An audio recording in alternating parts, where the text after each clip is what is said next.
Today we're talking about Elizabeth Spelman's article, Gender and Race, the Ampersand Problem. And the very first question you might have is, what the heck is an ampersand?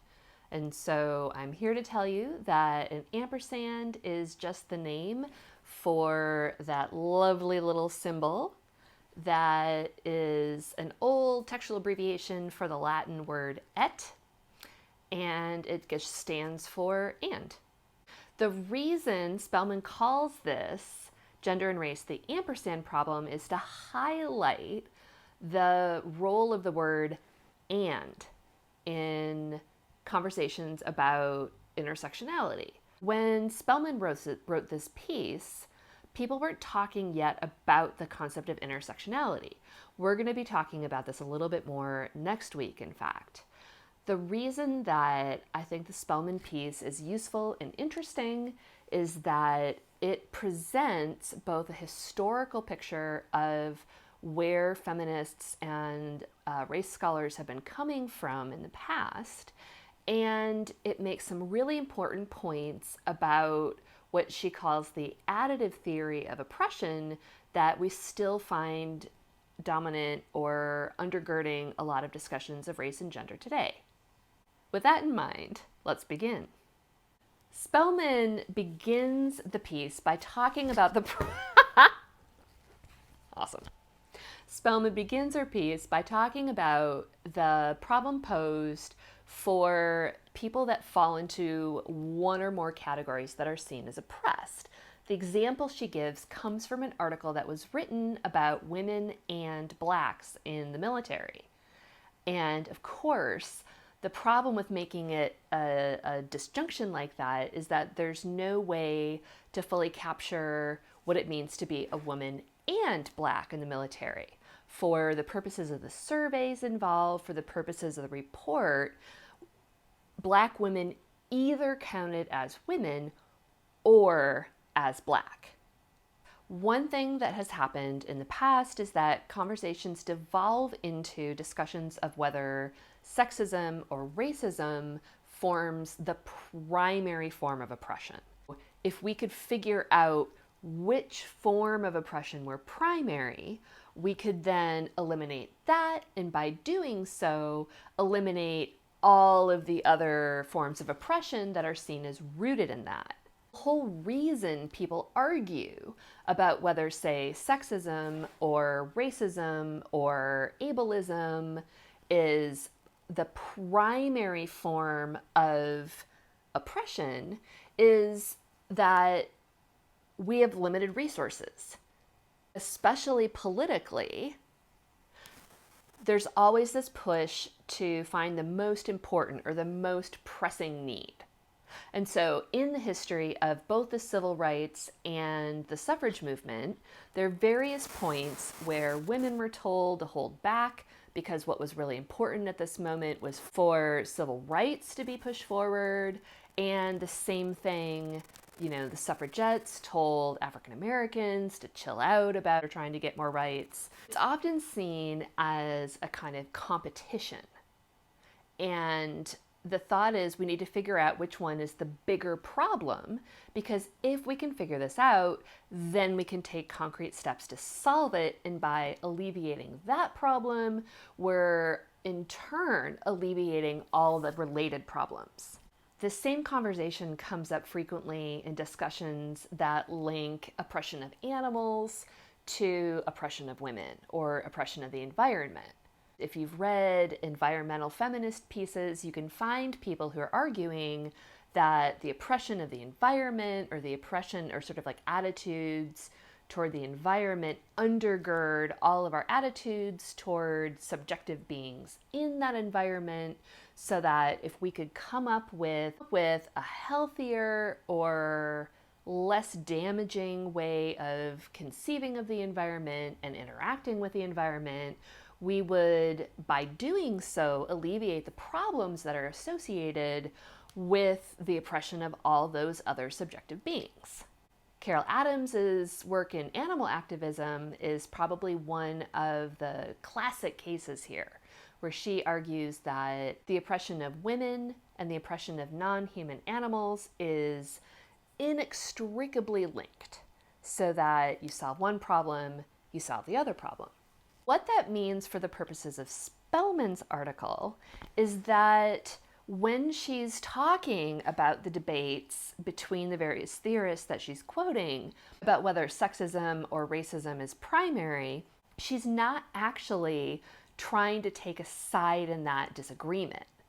She's trying to point out that the disagreement itself is ill-grounded.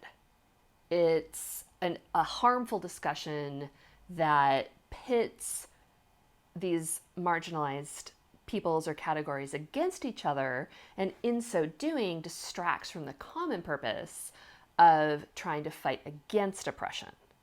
If you look at section 3 on page 122, Spelman says, first of all, sexism and racism do not have different objects in the case of Black women. It's highly misleading to say without further explanation that Black women experience, quote, sexism and racism. For merely to say that suggests that Black women experience one form of oppression as Black, the same kind of oppression that Black men experience, and a separate form of oppression, that of being a woman, which is the same as all other women experience.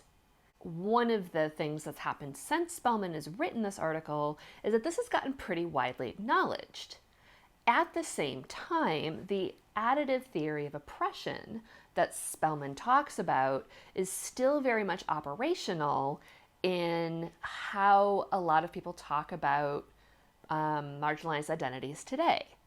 And it leads to what sometimes gets called the oppression Olympics, right? I have it bad. No, I have it worse. No, I'm the person who's the worst off, right? It gets very ugly.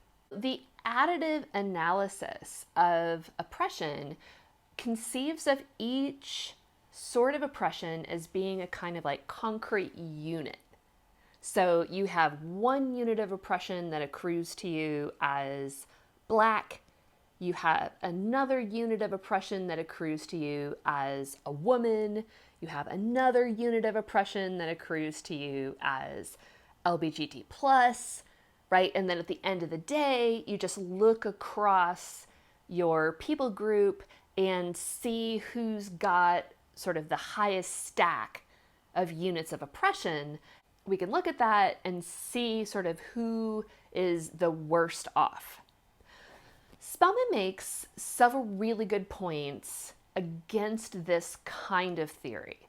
The first point is that when you conceive of units of oppression in just those terms and kind of give them to people, you're not acknowledging that their experience as a member in that group could be anything other than heavy, a burden, right? A source of frustration in their lives. And as Spelman points out, lots of Black people see their experience as Black as something to be celebrated, as something to embrace. The additive theory of oppression only sees those units of oppression as something that could weigh down or negatively impact you. And if you look at how you would draw this theory, you see that the white man is the person who looks like he's got absolutely no units of oppression whatever. And as you look at sort of these people who have more and more units, you're sort of like, oh, well, the white man, oh, clearly seems to be better off. And it looks as though what we should be trying to do is somehow like remove these units of difference or oppression so that everybody can look like the white man. Okay, well, nobody in these conversations wants that, right? The goal here is not to try to most closely resemble the white man. That seems like a really stunted way of conceiving of or thinking about what liberation could look like. The three main points that I want us to get from the Spelman article are, first, that she wants to say these discussions about whether sexism or racism are the primary form of oppression are misguided. It's asking the wrong question. It's not the case, she thinks, that rooting at one form of oppression will magically solve the other. And it also leads to this idea that somehow racism and sexism are experienced separately by the people who experience both. So you can't have an experience as, say, an Asian paraplegic. You have to have your experience of being paraplegic, and then you have your experience as being Asian separately. The second thing that I want us to get from this article is her critique of the additive theory of oppression. One problem with it is that it sees these units as entirely negative rather than seeing your participation in a certain kind of identity as something to be celebrated. Another problem with it is that it seems like all of these units are interchangeable, right? That somehow oppression as being a woman looks the same, counts the same, is experienced as the same as the oppression involved in being disabled, or as the oppression involved in being LGBT+. And of course, lived experience tells us that that's not true. Finally, when she's talking about the additive theory of oppression, she also wants to say that this is an incredibly misleading way of trying to tally up oppression, because there are going to be all these people in all these categories that blur the boundaries. If you're Barack Obama, for example, do you get half a unit for being biracial? I mean, again, as Emmeline Davis talked about last week, that just isn't how existing in certain social contexts works.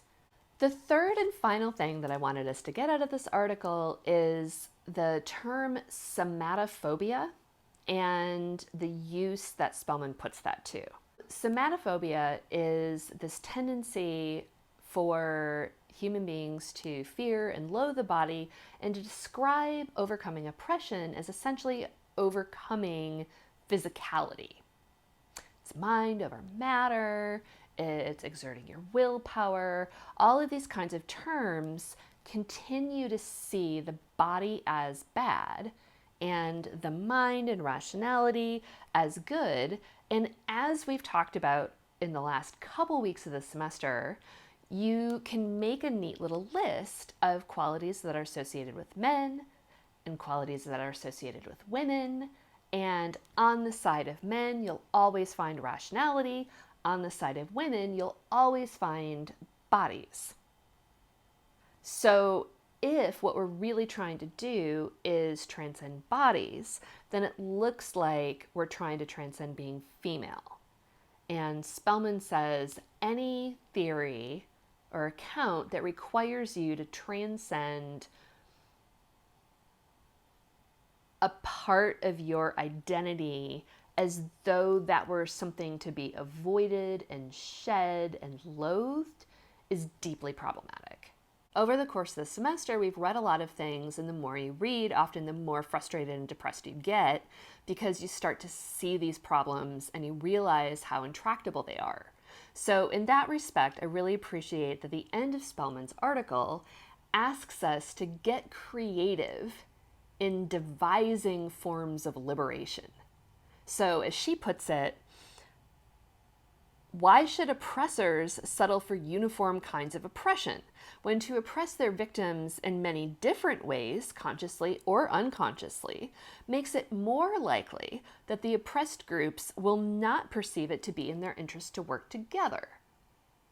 She establishes that systems of oppression flourish in part because the forms that they take in different contexts are different. This, she says, should make us realize that the best way to respond to these differing forms of oppression is with differing kinds of positive responses. As she says, No one ought to expect the forms of our liberation to be any less various than the forms of our oppression. We need to be at least as generous in imagining what women's liberation will be like as our oppressors have been in devising what women's oppression has been. At the end of the day, then, Spelman wants us to get creative with our responses to these different forms of oppression that we all experience. Over the few remaining weeks that we have, we're going to be looking at some of those responses. Next week, we're going to be talking about disability and gender. We're going to be reading Elizabeth Spelman's fantastic piece on disability and adaptive preferences and disability pride. And then the final week, we'll be looking at Julia Serrano's Whipping Girl and her positive account of how we can address oppositional sexism without having to deny that there is this kind of bimodal distribution of physical attributes and even personality characteristics. In short, we'll be getting creative with how we start to see responses to the oppression that we suffer. Until next week, goodbye.